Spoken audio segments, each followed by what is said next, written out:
لوگوں نے ایک دفعہ حضرت ابراہیم ادہم رحمہ اللہ سے سوال کیا، کیا وجہ ہے اللہ تعالی ہماری دعاؤں کو قبول نہیں فرماتا؟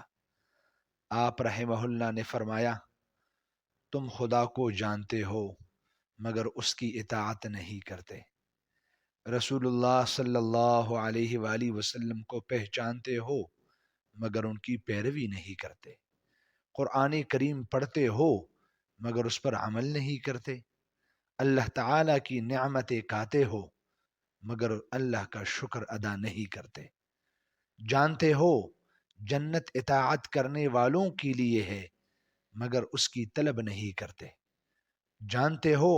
دوزخ گنہگاروں کے لیے ہے مگر اس سے ڈرتے نہیں ہو، شیطان کو دشمن جانتے ہو مگر اس سے دوستی کرتے ہو، اس سے دور نہیں بھاگتے، اقارب دوست رشتہ داروں کو اپنے ہاتھوں سے دفن کرتے ہو مگر ان کی موت سے عبرت نہیں پکڑتے، موت برحق ہے یہ جانتے ہوئے بھی اپنی عاقبت کی فکر نہیں کرتے، اور دوسروں کی عیب جوئی کرتے ہو مگر اپنے برائیوں کو ترک نہیں کرتے ہو،